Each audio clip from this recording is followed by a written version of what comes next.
আসসালামু আলাইকুম। এখন পর্যন্ত নাহিদ রানার যতটুকু ক্যারিয়ার তার মধ্যে রিজওয়ানকে যে রিভার্স সুইংটা করছে, রিভার্স সুইং এর যে বলটা করছে, এই বলটা এখন পর্যন্ত তার জীবনের সেরা বল বলে আমি মনে করি। বলটা যদি আপনি একটু খুব কাছ থেকে যদি দেখে থাকেন, লাইভ খেলা অনেকে দেখে না, স্কোর দেখে বেশিরভাগ। যদি লাইভ যারা দেখেছেন তারা হয়তো বা খেয়াল করে দেখেছেন কতটা সুইং ছিল এবং যেভাবে সুইংটা করে রিজওয়ান নিজে কিন্তু বুঝতেও পারেনি এই বলটা এতটা সুইং করবে, সাথে কিন্তু যে পরিমাণ গতি ছিল বলটা দেখার মতো। সেকেন্ড টেস্টটা কিন্তু সিলেটে হবে 16 তারিখে।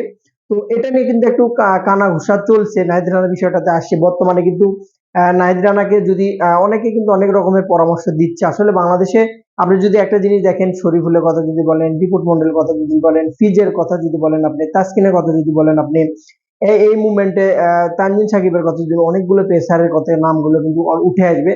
অপরপক্ষে নতুন করে কিন্তু নাহিদ রানার নামটা চলে আসতেছে। যে কোনো ম্যাচ যখন টেস্ট খেলাটা শুরু হয়েছিল, স্টার্টিং প্রথমে কিন্তু প্রচুর পরিমাণে মার খাইছে নাহিদ রানা। লাইন লেন্থ কিন্তু খুব বেশি যে ভালো ছিল এবং পিচ কন্ডিশন যেটা, তাতে করে নাহিদ রানার মার খাওয়াটাও স্বাভাবিক। সেটা নিয়ে তাকে দলে কেন নিলে এই কথাটা উঠেছিল 4-5 দিনের টেস্টের ভেতর, 3 দিনের ভেতরে কিন্তু অনেকে বিশ্লেষণ করেছে। বাট আমার একটা কনফিডেন্স ছিল, আমার ভিডিও আপনি যদি দেখেন যে টেস্ট ম্যাচ যখন শুরু হয় তখনও ছিল যে নাহিদ রানার আতঙ্কে কাঁপছে কিন্তু পাকিস্তান। কমেন্ট বক্সে অনেকে আমাকে মেলাগুলো গালি দিয়েছে যে কাঁপছে মানে কি ভাই, পাকিস্তানের তো অল উইকেটই পড়েনি, 400 রান করে ফেলাছে, নাহিদ রানা পিটে মেরে ভাঁজ করে দিচ্ছে। আমি বলছি ভাই, এই কমেন্টের রিপ্লাইটা দিয়েছি, একটু অপেক্ষা করেন, কোনো একটা ট্রেলার দেখতে পাবেন। শেষ দিনে কিন্তু সেই ট্রেলারটা দেখে দিয়েছে নাহিদ রানা এখন পর্যন্ত শুধু বাংলাদেশ না, বিশ্বের মধ্যে সেম গতিতে বল করা বলারের মধ্যে একটা, এবং জীবনের সেরা বলটা রিজওয়ানকে রিভার্স সুইং বলটাই কিন্তু করেছে এখন পর্যন্ত দেখার মতো, এবং বলটার আটটা ছিল দেখার মতো। ওটা পুরো বলটা যদি আপনি খেয়াল করে থাকেন, যেভাবে ভেতরে বল স্ট্যাম্পে ঢুকেছে, রিজওয়ানের মতো এক্সপিরিয়েন্স পারসন কিন্তু বুঝতে পারবে। সো নাহিদ রানাকে কেয়ারিং যত্ন অবশ্যই কিন্তু নিতে হবে।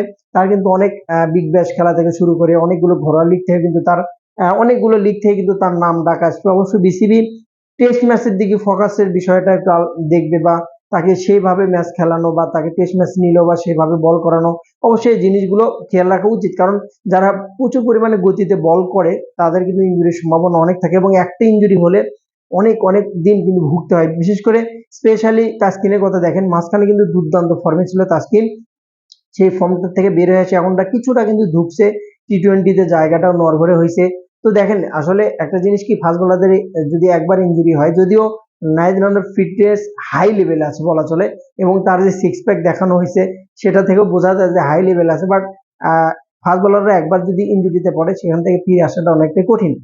শেষ যে টেস্ট আছে, সেকেন্ড টেস্ট যেটা পাকিস্তানের সাথে হবে 16 তারিখে, সেই সিলেটের মাঠে, সেটাতে তানজিদ তামিম ফিরবে কিনা এটা একটা বড় প্রশ্ন হয়ে কিন্তু দাঁড়াইছে। প্রশ্নটা এ কারণে আসছে সাদমান এবং মাহমুদুল হোসেন জয়ের যে পারফরমেন্স। আপনি যদি দেখেন টেস্টে যে 4 দিন 5 দিনের যে খেলাটা হলো, বাংলাদেশের একমাত্র নাজমুল হোসেন শান্ত, মুশফিকুর, মুমিনুল বাদে আপনি যদি ঠিকঠাক ভাবে ব্যাটিং আপনি খুঁজে পাবেন না, কারণ তারা তিনজন যদি মেডেলে না দাঁড়াতো, অন্যান্য যদি শান্ত না দাঁড়াতো, অবশ্যই কিন্তু বিকল্প কোনো কিছু হতে পারতো। লিটনও মাঝখানে 2-1টা রান করেছে।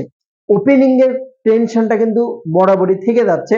টেস্ট বলেন, টি-20 বলেন, ওয়ানডে বলেন, প্রত্যেকটা ফরম্যাটে কিন্তু বাংলাদেশের ওপেনিং নিয়ে খুবই প্রবলেম, খুবই সমস্যা, যেটা থেকে বাংলাদেশকে খুব দ্রুত বের হতে হবে, খুব দ্রুত বের হতে হবে, নইলে কিন্তু এই সমস্যার সমাধান কিন্তু সম্ভব না।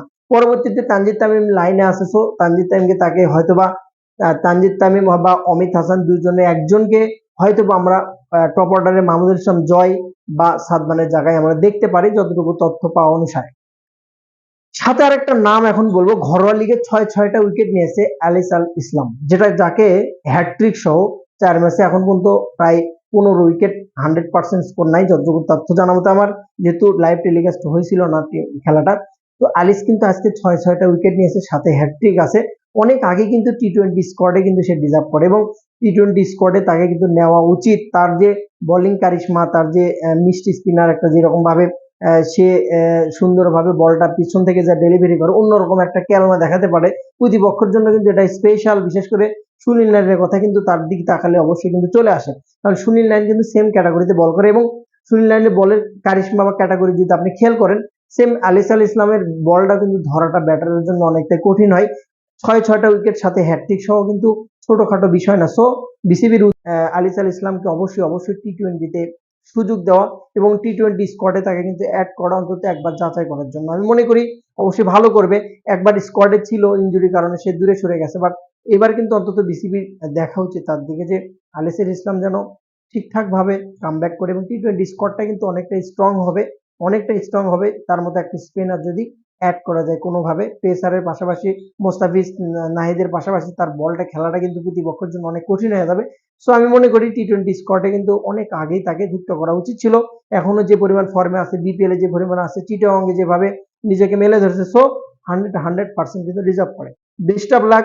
নাহিদ রানার সেকেন্ড টেস্টটাও যেন ভালো কিছু করে, স্পেশালি শান্তর ব্যাটটাও যেন জ্বলে ওঠে এবং আলিসার ইসলাম যেন টি-টোয়েন্টিতে কামব্যাক করে। যদি তানজিদ তামিমকে নেওয়া হয় অবশ্যই ভালো একটা ইনিংস আশা করছি তার কাছে। ভালো থাকুন। সালাম আলাইকুম।